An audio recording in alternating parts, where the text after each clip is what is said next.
you able to see my screen? Yes. Yeah. Are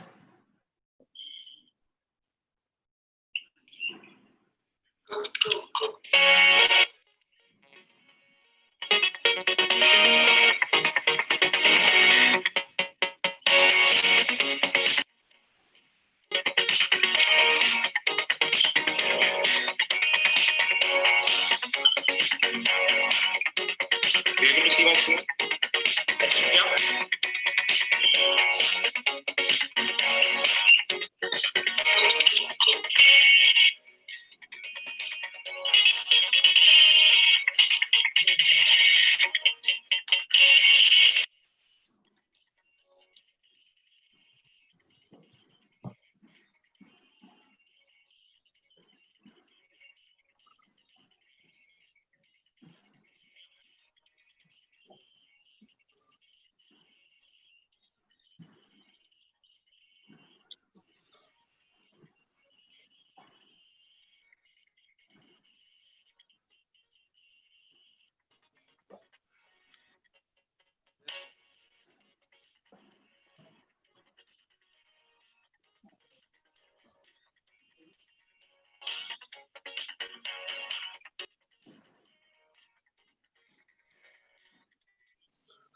Sorry for the technical glitch. We had a bit of a glitch there.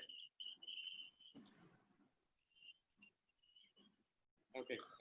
Good evening, everybody, and welcome to the webinar on the Safety Breakthrough Towards Excellence Approach and Methodology by Hugh Maxwell. We are delighted to have participants from every part of the world. My name is Samir, and I'm the founder and CEO of Notified.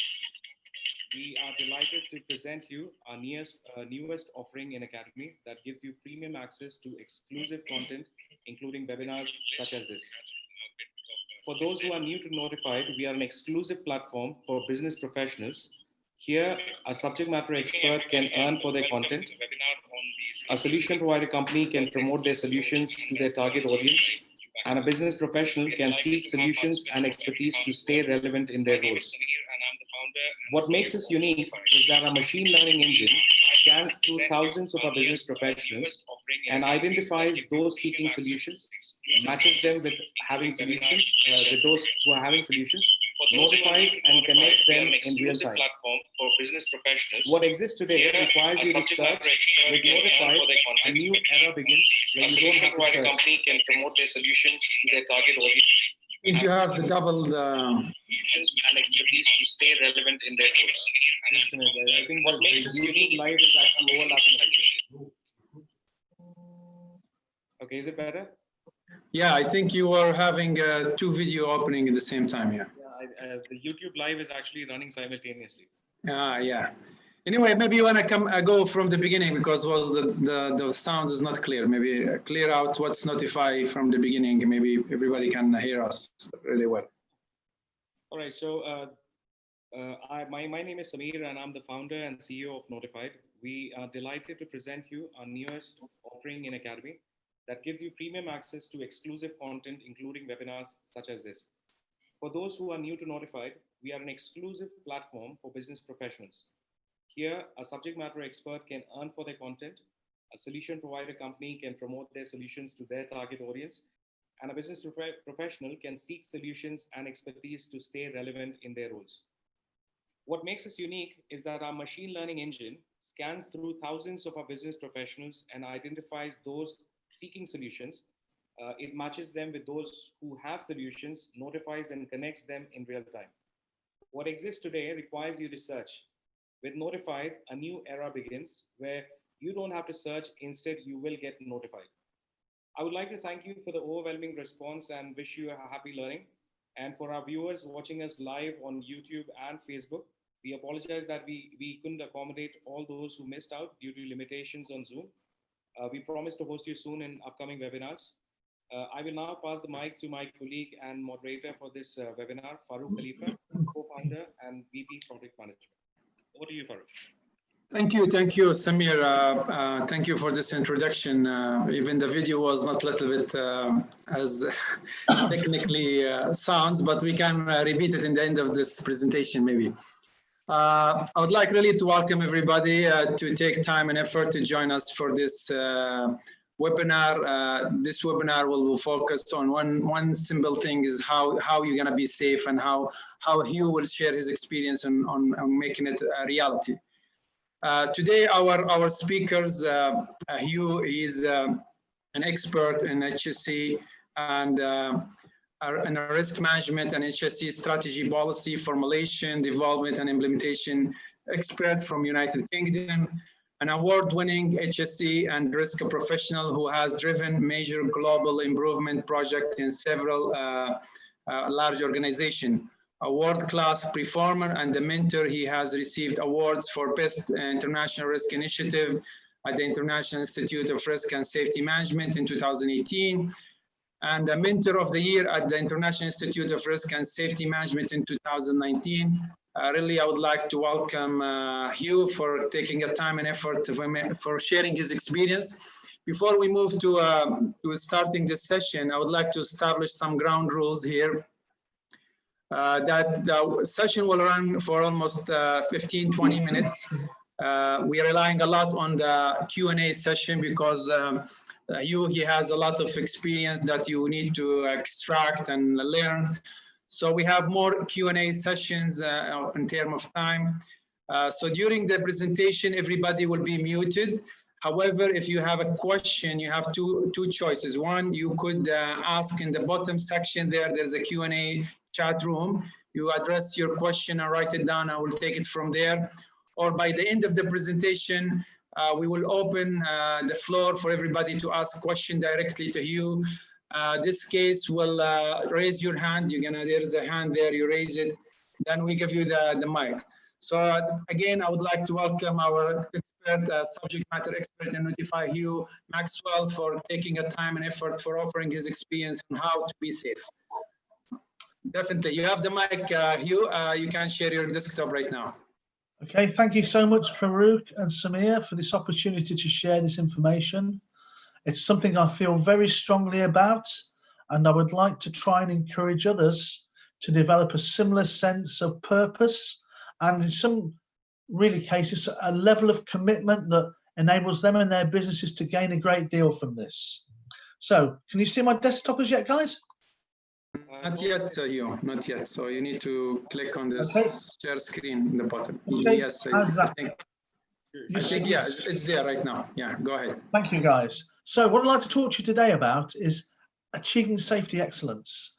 And what my presentation is based on is things that actually have been implemented and worked, not just in one organization, but in a number of organizations around the globe, which were at different levels of safety maturity and with different levels of management buy-in.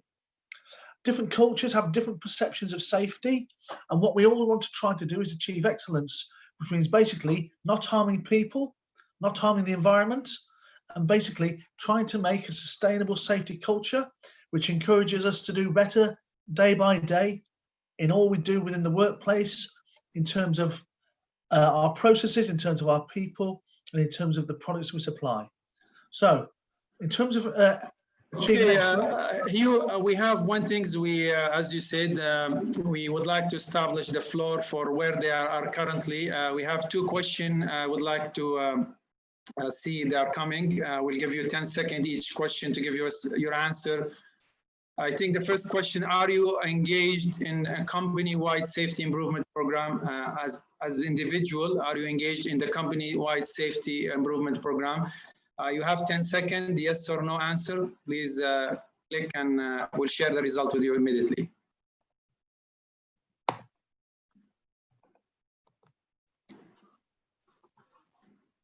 So 2 seconds and we are ready to see the results. So Samir, if you have the result, maybe you want to share it. Wow, this is fantastic. It's really impressive. We have very engaged workforce here. That's great. So let us go for the second question.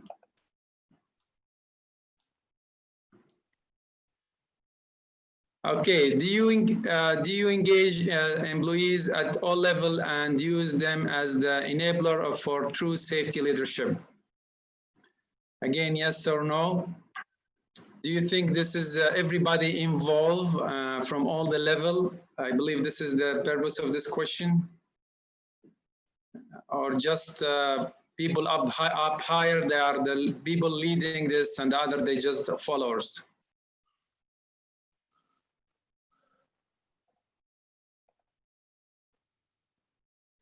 So 2 seconds and we show the result. Okay, we still okay, Hugh. Maybe that's a good indication. Very strong, you know, 4 out of 5 people being able to say that employee engagement's there already. Yeah. So if that's such a high level of leadership, are we achieving the world-class performance we want to? I would imagine there's still a lot of companies out there have not managed to make that transition from being good to being great, and from being great to being world-class. Now, there's a number of reasons why this doesn't happen, and there can be a number of constraints within the business, but the important thing is getting that felt leadership, getting that engagement at all levels of the business. So what I'd like to share with you now within the presentation, as I said, is what the purpose and objectives of safety excellence is. It's all about what I call frontline leadership culture development. Frontline, to me, means that everybody in the business is focused upon getting things right in terms of the leadership, in terms of shaping and polarizing their efforts towards good safety, good engagement, developing competence at all levels, and getting everybody involved in continuous improvement. It's a no blame culture. It's moving totally away from this command and control, which was the typical hierarchical way. It means that everybody matters and everybody has their own cultural commitments. We try and reshape people and let them recognize their importance in terms of their contribution to the business. So it starts first and foremost with senior management, but it has to cascade and cascade evenly. Now, one of the reasons a lot of these safety programs don't work is that because either we miss out the key people, we don't involve everybody, we don't get the right people engaged because they're busy doing other things, or we don't sell the importance of safety. So there's a lot we need to do to try and refocus. Now, as already said, thanks to my friend Farouk, this actual program I'm discussing with you was the backbone of why I received the Risk Excellence Award in 2018. And I actually worked in an organization in a high-risk industry. In my first week as the Global HSE Director, I had to deal with a hand amputation for a contractor in Brazil on my first day on the job, which I thought was devastating. Even more traumatic to me, but not only to me, but to a number of our employees in the UK, 4 days later, I had to attend the police, the factory inspector, and represent our company when we were actually at the wrong end, when one of our guys was killed whilst he was working for us in a steel plant in the north of England. It's an experience I will never forget. It's an experience that reshaped, to me, the magnitude and the importance of having safety and good safety at all levels in all areas of the business, but also in terms of elevating safety as a true value to all businesses. Before we start making money, we want to make sure we do things safely. Make money afterwards, because there's no price on life. And the experience, the trauma myself and other people went through experiencing this fatality firsthand of a 32-year-old artisan working for us is something that I hope a lot of you never have to experience. So the important thing is getting management engagement first and foremost, and making people realize that safety matters. No job is worth doing if you're not going to do it safely, and you shouldn't take shortcuts. But equally important is not just the leadership. As I said, it's really us developing this journey, this long-term sustainable approach. You don't do one broad sweeping change that makes things world-class. It's lots and lots of little other things that happen to reduce accidents, to reduce incidents. And it's important first you build the right foundation, by trying to develop and harness the right behaviors supported by the right systems and standards. So we go from what really is an independent through to an interdependent state where world-class is not just an aim, it's not just an objective. We set the world-class standards and we look to continually improve the way we do things here. And this doesn't happen overnight. This will take a number of years, but the benefits are realistic when you see a reduction in accidents, a reduction in severe accidents in particular, lost time, fatalities, depending on what the nature of the business that you do. So an important thing which I developed with a number of companies was not just using the approach we've got, but setting ourselves a number of milestones in terms of establishing a safety and maturity roadmap. And you've got to give yourself realistic timeframes where you're starting. Depends what your start point is. This is one company I worked with in 2018. They were very much in middle of the table. They were a strong performer. They were one of the strongest performers in their own business areas, but they weren't at the world-class levels of culture and operational excellence they wanted to be. And if we do want to become operationally excellent, a big part of that is the engagement of employees, and starting with safety as a core value and building from that enables you to put the right foundation to build in quality, productivity, and ongoing sustainability within the business. So the important thing is that we identify where we are now, identify where the gaps are, and then develop the right management and business objectives to allow us to manage not just our day-to-day business, but incremental improvements to get to where we want to be. So the way I actually implemented it within the business I've worked, the important thing is getting the key influence of the business, which really is the key stakeholders who hold the purse strings, whose behaviours the rest of the business fall themselves on. The senior management team of the business are so critical. Their buy-in is really success or fail as to whether or not these ongoing programs are sustained and give you the realistic results you can actually achieve. Now, the way I ran it with a number of businesses to run a 2-day workshop delivered to the senior management team first, and then from that cascade workshops where they lead the workshops. They take ownership, because if they take ownership, they're giving the right vibes, the right messages to their people that these are the core values of the business. And then we enable this down to the sharp end of the business where the real risks are, get total engagement and get everybody to buy in, moving away from measuring business performance in terms of lag indicators, looking much more towards lead indicators. And through lead indicators, it means sharing a program where we focus on everybody being part of things like accident investigation, getting everybody looking for safety improvement opportunities, getting everybody involved in auditing their behaviours, their acts, and the behaviours of their colleagues in the workplace, looking for what I call SIOs, safety improvement opportunities in the business, but allowing our workers, whatever their roles are, to grow as safety leaders, whatever the scope of control they have, letting them take ownership and empowering them to make decisions that hope to improve safety in the workplace. And on that, fundamentally, if we want safe working practices, we want to try and standardize the way we do things. There's only one safe way to do things usually in any business. It's important that we all accommodate and adopt that. And the way we establish that is based upon risk assessment. And from that, we can standardize, we can share best practices, we can engage others, and we can critically review how we do things to try and make it safer in the future. So I believe the firm start is to get senior management buy-in, give them a program where somebody coordinates it. As I said, I've run this program in over 50 countries around the world, and thankfully Notified are taking this on board now. They will adopt the program and share the program in whatever mother tongues with whatever companies out there feel they can benefit from this approach.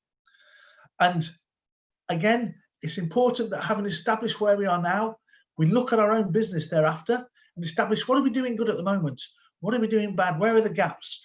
I sometimes support this with employee questionnaires and behavioural perception questionnaires across all levels of the business, because you'll be surprised just how often what we perceive is the thought of our workers and what the workers actually think are totally misaligned or there's totally shortfalls. We may think we're doing a great job on risk assessment. We may think we're doing a great job on communication, but you ask the guy at the sharp end, and because of the levels of management and other priorities, sometimes that message can either get diluted, distorted, or not delivered in the first place. So the important thing is to take a harsh, cruel look at ourselves. What are we good at? What are we not so good at? What are the things that are business critical to address and patch over short term when we need to put a more long-term preventive action plan in? And what are the things that we can actually just work slowly on developing? So it's all about learning, and it's all about being transparent with ourselves, with our workers, and it's all about engagement, whether it's from the senior management all the way through to even our contractors and our suppliers. So it's a big, big trust, a big empowerment and engagement process. It does take time, but you'll reap the benefits. The organisation I first implemented this with had 15,000 employees and 5,000 contractors. It took me 2.5 years really to get the full engagement of the companies. But fortunately, because like with most businesses, you get the early adapters who were buying straight away. We picked on where we know that the people were going to adapt and set good standards that others could learn from. We also picked on the problem areas first as well, knowing full well that even if we didn't hit the heights we wanted to do, we would at least make achievements that were going to benefit the business and stop injuring our people. Within the first 12 months of implementing this program, we brought the lost time injuries down within the business from around 170 a year to less than 60.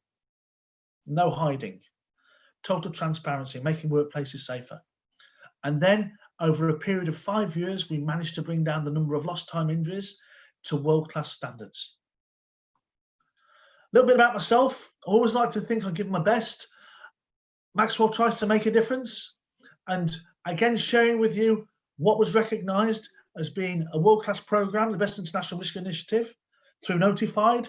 I'm sure we can try and make a difference for you in your workplaces. So please, whatever questions you have, whatever issues you have, please feel free to come back to Farouk, to Samir afterwards. We've got people around the world who can support, who can help. I'm sure with things we can do for you, looking at safety excellence differently, I'm sure the things out there that Notify can do and add some value in your journey towards safety excellence. Thank you. That's all I've got to say for now. Thank you, Hugh, for this very brief and powerful message around the steps being taken from, as you mentioned, from 170 and fatalities to a world-class organization. This doesn't come by just one-man show. It is, as you mentioned, it is a group effort, team effort from all the way, from the frontline people all the way to the top of management, and this is the reality. Nothing gonna happen overnight. Nothing gonna happen by 1 or 2 or 3 people within any organization. This is definitely we see everywhere. So right now I will see if there is somebody want to ask questions, because I have some written question here. Anybody want to ask question? You raise your hand, and we'll give you the mic.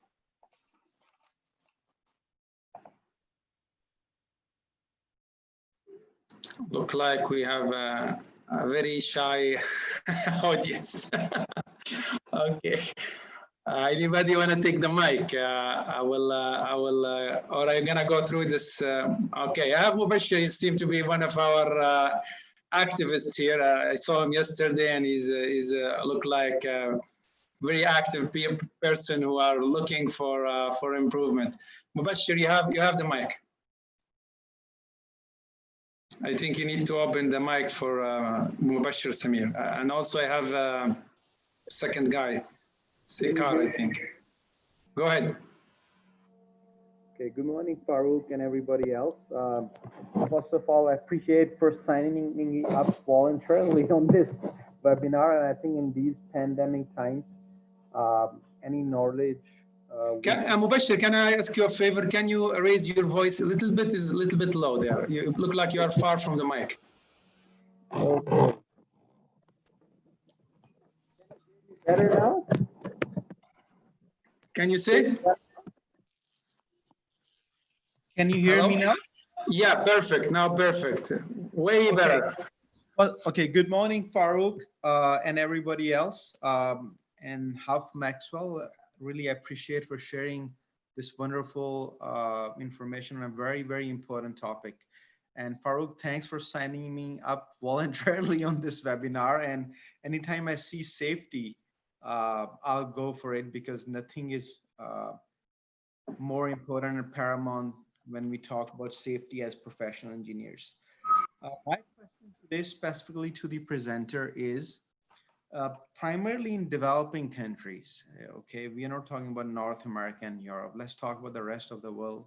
In developing countries, we have small organizations and large organizations, both in public and private. Yes. And how do you take initiatives there? Everybody today knows about safety, they talk about it, but I know due to budget restraints, due to lack of legislations, how do you start an initiative there? Because over there still in some parts of the world, this thing is seen as an overhead, something uh, maybe when it comes to money spending, it's on the last priority. So how do you deal with that? How do you develop this kind of mindset in order to convince them? Uh, I have seen in some research that why uh, in North America or Europe and some other parts of the world, safety is paramount now, because safety, when we talk about QHSE, quality, health, safety, and environment, they have found out that actually this is essential to the success of an organization. But how do you convey this idea to the rest of the world who is not that convinced yet? That's one of the issues that I had in the business I was in. It's a very good question, Mubasher. And in many cultures, it's really important that you understand what are the nerve ends, what are the enablers, what are the things that turn people around and react. For example, in the poorer countries, there may be just the father or there may be just the son who is the breadwinner, who earns the money in the family. The important thing, first and foremost, is trying to get the management buy-in, and thereafter make sure that the people themselves understand the importance of their safety, not just to the business, but to their dependents as well. So the first thing I did when I rolled out the Safety Breakthrough initiative was I tried to develop first a regional structure. So I had somebody responsible for HSE and for helping me in the program in each region. And then at the country level, somebody, for example, in China or in India or in Indonesia or Malaysia or Australia, in different countries, Mexico, Brazil, so that they knew what these enablers were. They knew how to get to the hearts and the minds of the people we're trying to get to buy in. Now, in many cases, people working in the steel industry are semi-literate or illiterate. So the important thing is to make the message short, sweet, succinct, and meaningful, something that they recognize and understand. So I think the important thing is making sure that people recognize their own worth, their own value, and how much not only the business, but families depend on it.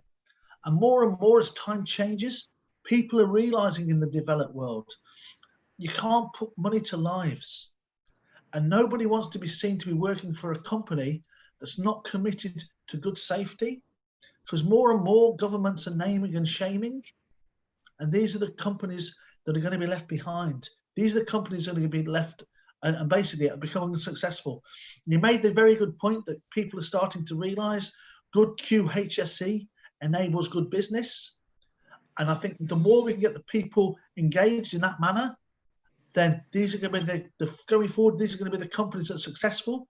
But it's so important you have somebody local who you train in these skills and these tools that can make sure that he gets the message across in something that means something to their workforce. Appreciate it. Thanks. Thank you, Mubashir. The next question I think I have here, Mr. Sikar, if I pronounce it right. I wonder if you would just start saying your name and which country you are calling from, just to know where you are staying right now. Go ahead, Sikar. The mic. Yeah, go ahead. Are you hearing me? Yes, good. Yeah, thank you so much. As you asked me, I am from Kuwait now. Right now, I am in Kuwait. Kuwait, okay, that's good. Okay. That's good. Yeah, nice. And nice talking to you. And let me, first of all, thankful to the organizer as well the trainer for arranging such a wonderful program to the HSE professionals. Okay. And my queries is, As the previous questioner asked that it is a developed country. It is the program which is be developed in such a way that it is in terms of safety, health, and environment.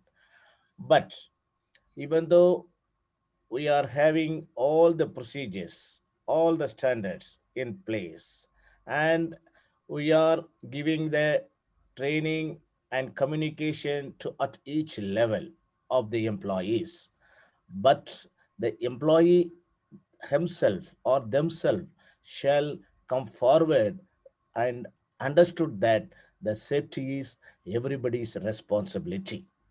Then only the first or forthcoming incidents or accidents can be avoided or can be prevented. But due to this training programs or due to the any presentation, due to the meetings through the HSE or management or each level of the communication meeting, and the meeting, the same thing will be communicated to the all the levels, to the up to bottom of the level of the employees. And my queries in this subject is how this communication to the reach to the bottom, I mean bottommost employee, how can we convince that the safety is responsibility to each and everyone? This is my small question. That is what I felt from my side. I hope that you will understand and my question. Thank you so much.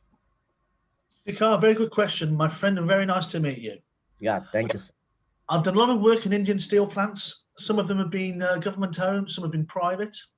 And for example, the big difference is, or the difficult thing is, trying to make the people at the sharp end realize that it's not acceptable for them to get burned, it's not acceptable for them to get hurt. Try and, what I call, raise their situational awareness and understanding of safety. A lot of people accept it's a steel plant, it's rough, it's dangerous, there's hot metal, there's sparks. We've got to try and raise their expectations in terms of safety. One of the ways we've done that in the past is to share bad examples, bad practices going into their first, no blame culture. In fact, making something of a joke to begin with, lightly. Look, you know, who wants to work in this environment? And then you say to them, well, hang on, guys, this was you 3 days ago, doing this and this, no blame. And then actually asking them, well, why are you doing this? It may be a fact that they haven't had the level of training or nobody's spoken to them, but it's so important you make it so relevant to where they are and the hazards they face. You're not employing them to be safety professionals, but what you are trying to employ them to do is to be professional safely. So when they undertake their work, their tasks, they do it in a safe manner, which doesn't compromise the safety of themselves, compromise the safety of others, or compromise the overall production. So the important thing is to try and make things, you take these tools and techniques that are relevant, audit, try and encourage and praise for good behavior. But if there are bad behaviors, whether it's an error or a violation, we need to get to the bottom of it and try and train and re-educate people away from this. Does that answer your question, Sakala? Yeah, thank you so much. Thank you so much. Yeah, and once again, I thank to the presenter, and the way he explained is very nice, and I'm very much grateful to the organizer, those who organized such a great event. Thank you, thank you. I have a question here written. It's about coming to the same question from your discussion right now on steel organization or steel plants. Now, from your experience, where the maturity level seen in the high end based on the industry. So I'm coming from oil and gas, and I see oil and gas somehow it's really good. I mean, they are doing, I'll not say perfect, but they're okay. I mean, they're working hard day and night. And maybe when you come to other industry like mining, steel, where like killing somebody, it's like part of their business. It's okay to kill one guy every year. It's okay, no problem. So from your experience being travel all around the world, what's the maturity level we see right now in the industries around the world? Which one is in the top? Which one is a little bit require more? As you're probably aware, nuclear is up there because it has to be. Because the implications of getting something wrong if it goes wrong, it goes dramatically wrong, as we know. Oil and gas is not far behind that, but more and more, we're having to try and raise the bar in every industry. It's important we use these as a benchmark, try and take the good practices that they have in the businesses, whether it's how they deal with people, whether it's how they deal with processes or systems, and try and ensure that we build as much. And this comes back to where we were talking earlier about, before this meeting, the three of us, about artificial intelligence. Yeah. Making best use of new technologies, things like drones nowadays. We don't need people to go at height or go down and inspect dangerous pits. We can have some form of computerized communication back to us without endangering the life of people. So I think the more we can harmonize the use of AI, the use of new technologies, and protect the people factor, the way that industries like nuclear, the way that industries like oil and gas are looking at things already, that needs to become the new norm as industries move forward. Okay, I have other question here. It's about now creating this culture of safety where everybody, we say safety is everybody business. This is the slogan you can see most of company deliver. Two things I usually see: safety is everybody business and safety first. It's a slogan written somewhere, everybody see it.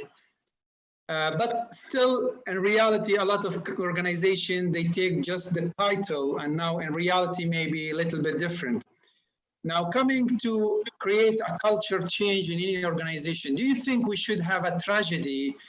What you mentioned in your early presentation, that you came on board and there was problems. They need somebody to take over and help.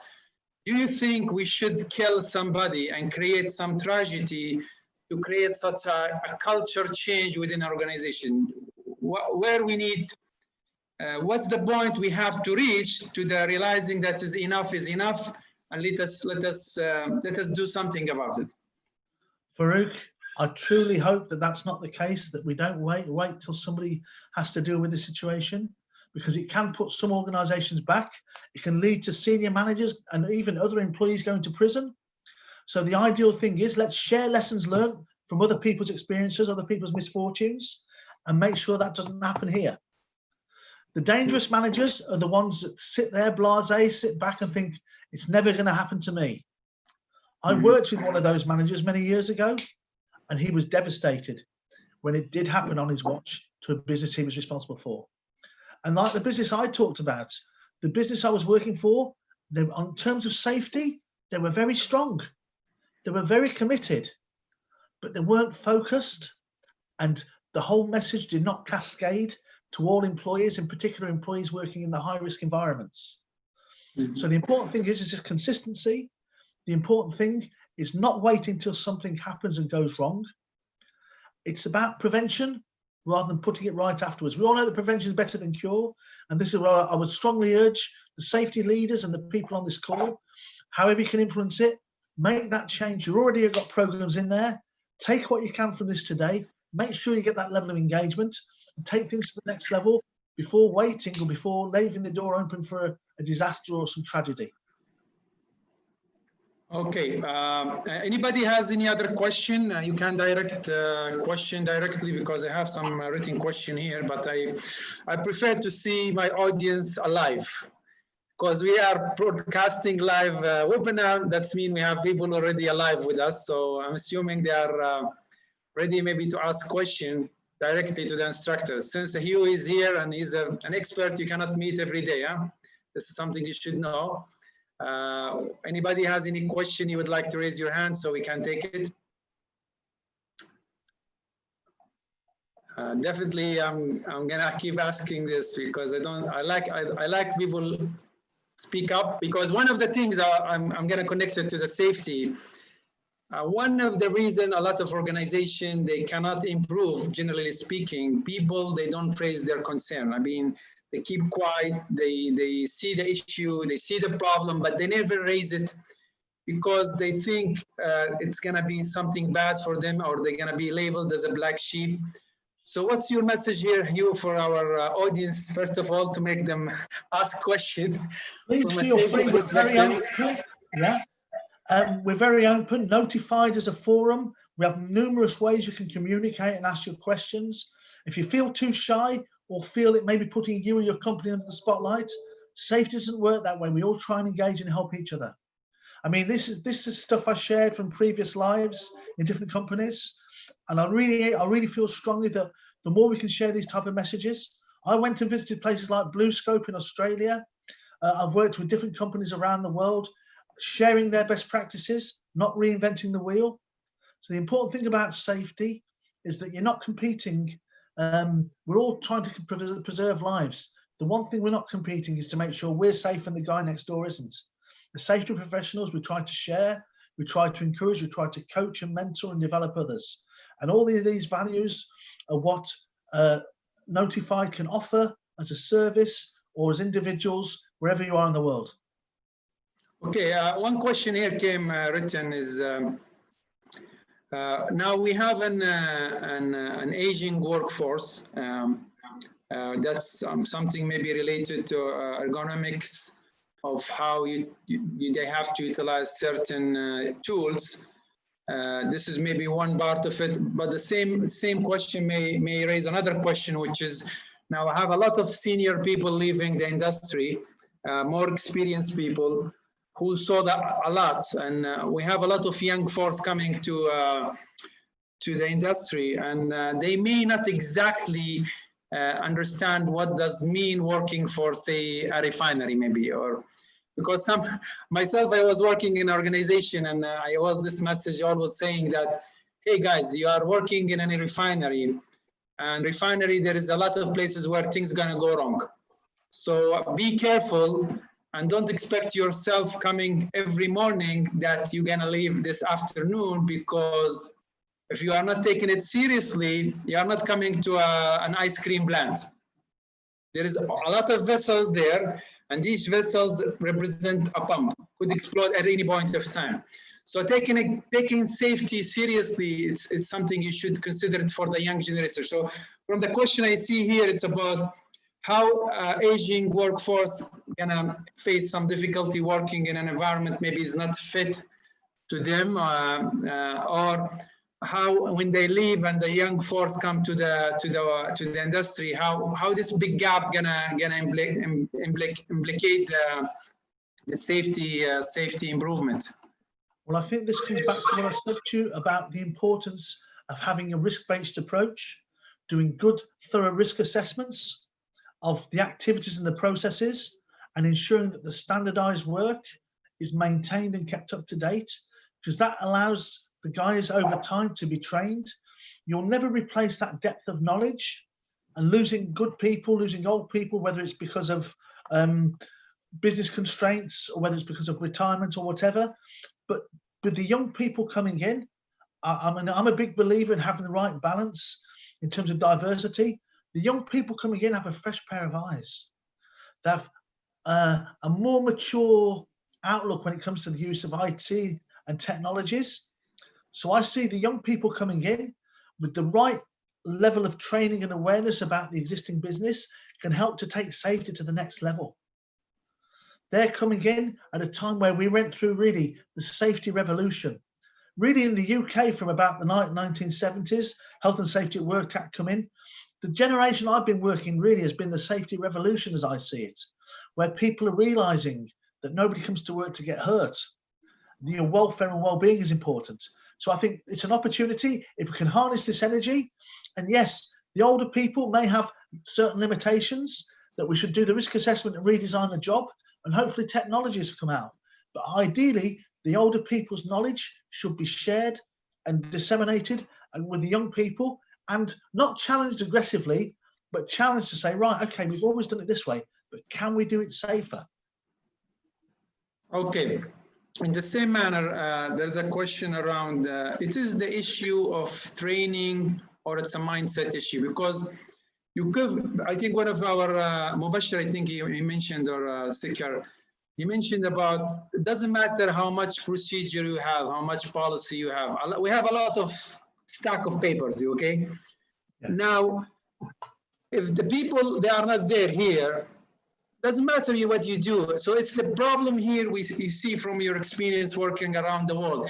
Is the issue, the challenge from preventing safety improvement, it's the mindset or the type of training people don't have, or both, or whatever, I don't know.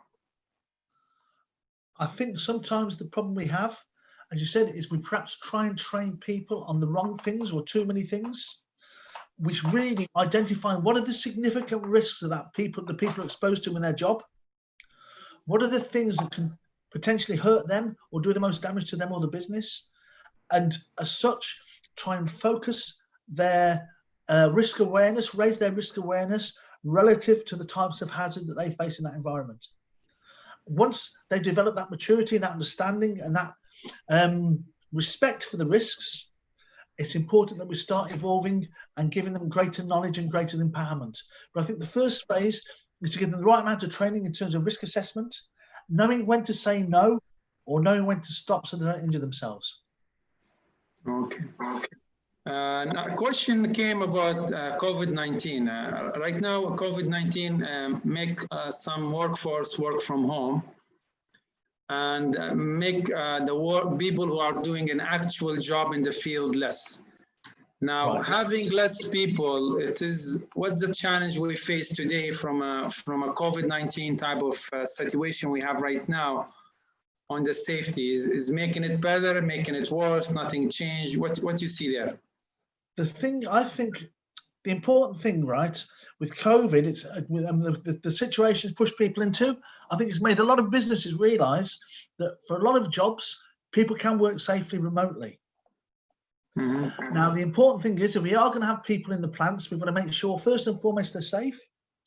And we're going to make sure as well we have the right people in the plants to allow the business to thrive and to continue as it needs to, even if it's just a bare minimum. One of the problems, I think, sometimes we think, because we're the boss, we've got to be presenteeism. We're not always the people that make the cogs go round. We're not the people that make the business tick. It's important we have the right people there that make the business tick, but it's equally important that their safety, their welfare, their well-being, that they feel both mentally and physically safe in going about that business. So I think the one thing we've had to do in a lot of countries, a lot of companies around the world, is actually refocus upon what was previously seen to be a soft issue, things like office safety. It's become much more higher priority. And I think it's made people recognize now, it doesn't matter whether you're working as an engineer, in the field, whether you're operating a machine, or whether you're working at a desk behind a computer, your personal welfare is paramount. COVID has raised the bar in terms of the exposure and the potential to infect other people. But I think it makes people much more sensitized now to the importance of managing their risks in their workplaces. Okay, I have Mubashir coming back with some question. If you would like to open the mic for Mubashir Samir.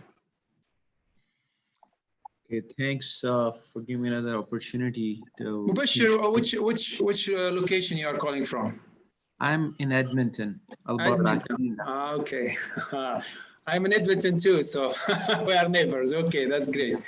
I saw that from your LinkedIn profile. Yeah. Okay. We may have to chat face to face later.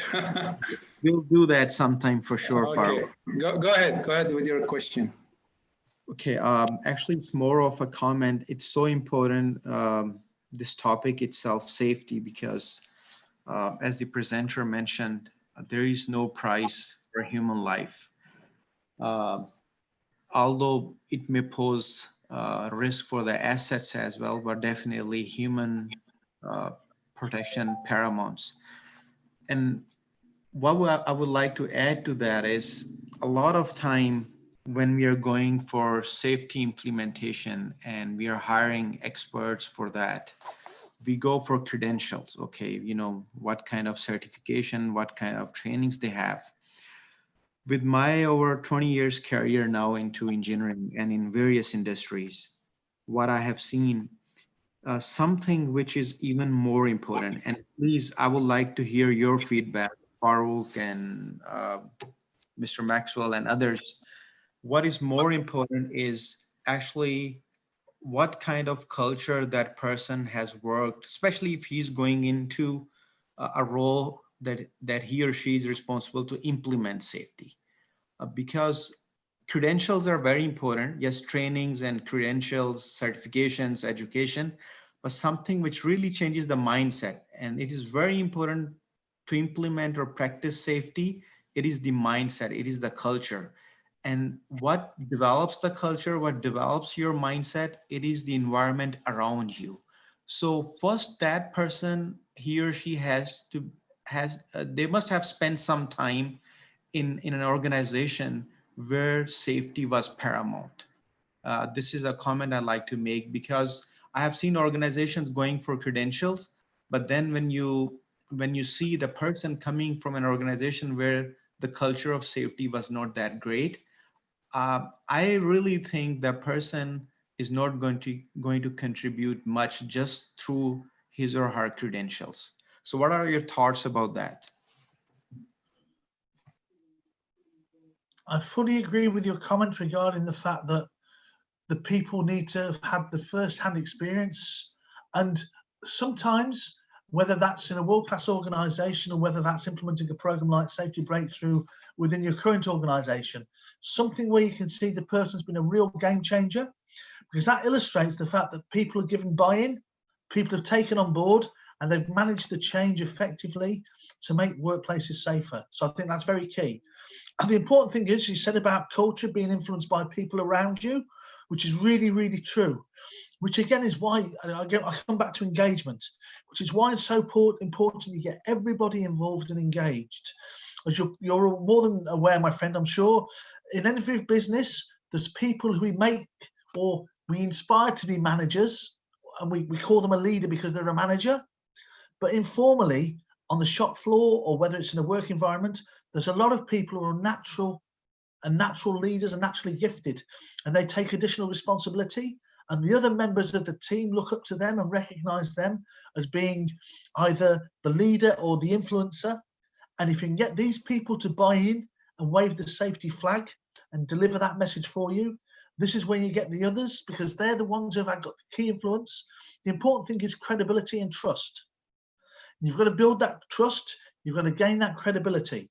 And if you've actually walked in their shoes and done the job with them, or gone through the same change process, you're much more likely to be successful and to know how to approach the program, to recognize what level of maturity, to recognize where the gaps are, excuse me, than somebody who's just gone in there highly qualified with the credentials and never applied it.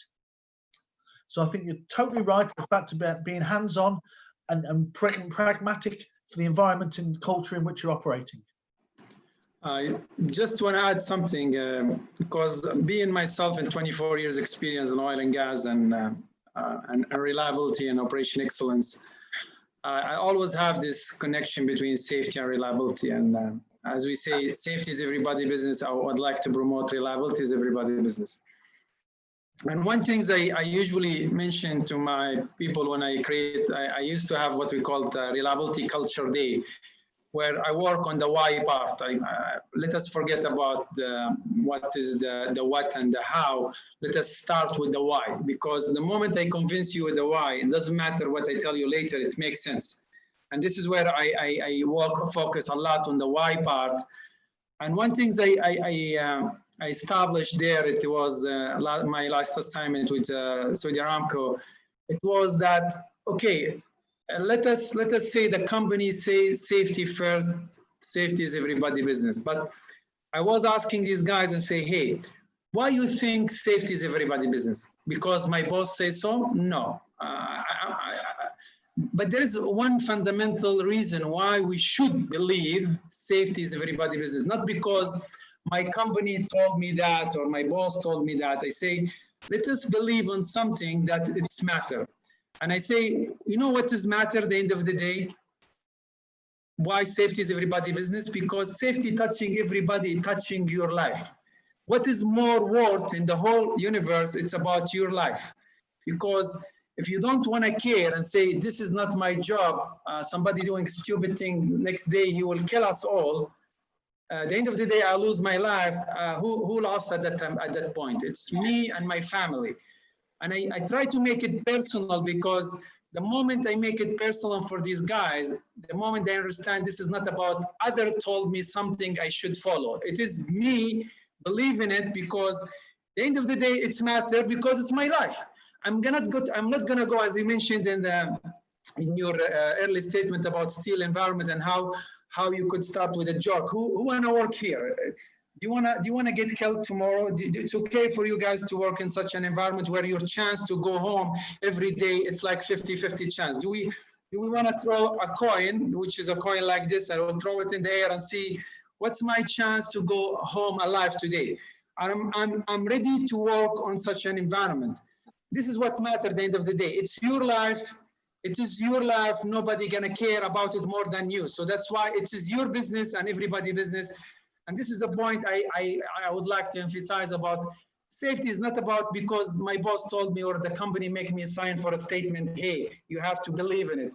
It is me, I should care about myself because nobody else gonna care about it.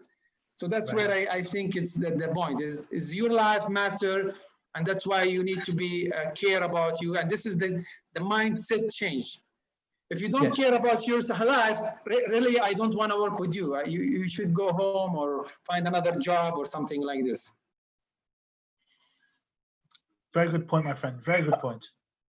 I have maybe another question here. Some people are asking about the education side and what kind of training there in the industry.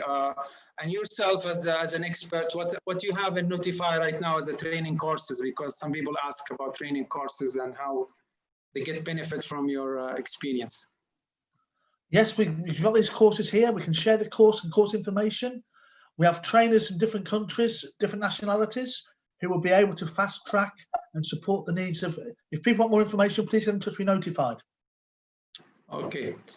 Now, one last question, since we are close to our time.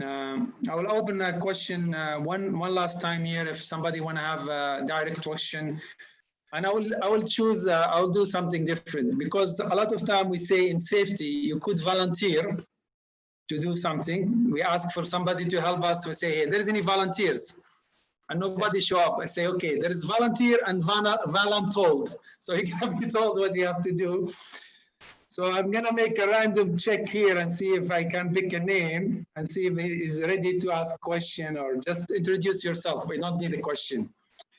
I see a Michael Strange. Are you ready to tell us anything about safety? What's your concern? What brought you to this webinar? We can open the mic for you, Michael. Farouk, this is a very good friend of mine from Chubb. Really? Yes. Okay. Michael, you want to take them? You've been nominated to ask a question or give a comment, whatever. So this is maybe last part. Okay. I'm just listening, but thank you. Okay. So you have any comments? No, except this is an extremely good forum. I've enjoyed hearing this discussion. Okay, great. Michael, what you doing? What's your background? Where are you calling from? Well, I'm an industrial hygienist, and I'm based in California. Okay. Okay, that's good. That's good. Definitely, we need more and more people being part of Notify community, and everybody welcome to join us. If you didn't download the app, it's there in Google Play and Apple Store. Also, you can check our website from time to time. There will be some YouTube. We have YouTube channel. By the way, this is already recorded and it's live right now on YouTube. If one of your friends missed this, you can send them the link. They can learn from the recorded session, which is right now is being recorded. I see Sekir, he has look like the last question here, and I will give after that the closing remark for Hugh. Sekir, you have the mic. Thank you so much. I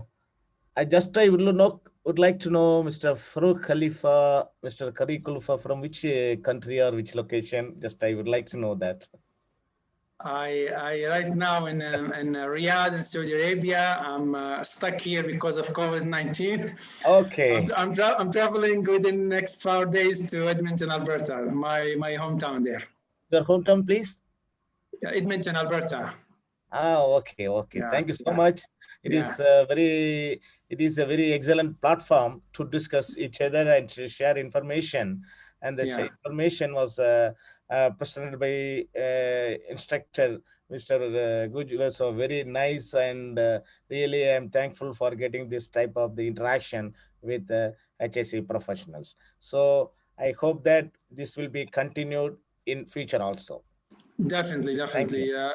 One thing, one person he asked us about he needs some education guidance and diploma in industrial safety. Do you have a very specific maybe advice to one of our audience here, asking what he want to look like? He want to specialize in safety. So if there is any internationally recognized diploma for somebody like he has a mechanical background and he would like to move in the industrial safety, so what you recommend as a international recognized certification or diploma?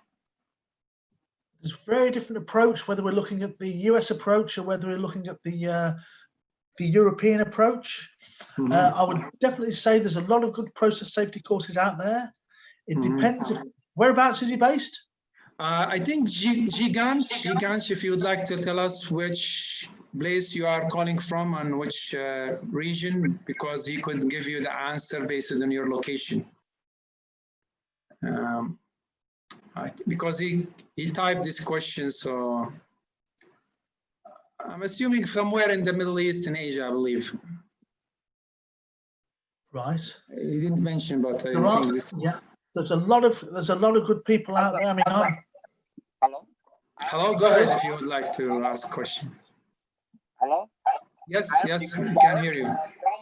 From India, and I have done a diploma mechanical after post-diploma industrial safety.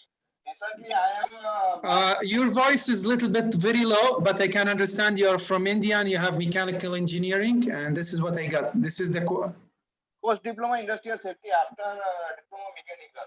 And I have 8 years experience in the safety field.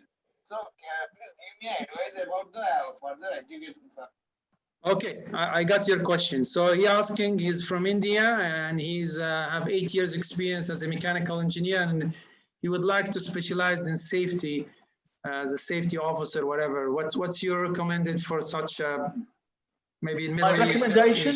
I've coached and mentored a number of Indian professionals, engineers, and I'll be quite honest with you, they've made some of the best safety professionals, particularly coming from an engineering background, that I've had the pleasure to work with on projects around the world. I would strongly recommend, from my own personal experience, having coached and mentored, something like the NEBOSH International General Certificate to start with. They also now do an international certificate in process safety. Okay. So these courses are available in India through the British Safety Council, and from there afterwards there is an international diploma. But there are other specialist bespoke courses at some degree level or more on process safety now as well. So really that would be a good foundation, particularly if you wanted to get into a field of health and safety, starting with that certificate and then moving to diploma. Okay, thank you, sir. Thank you. You're welcome, sir.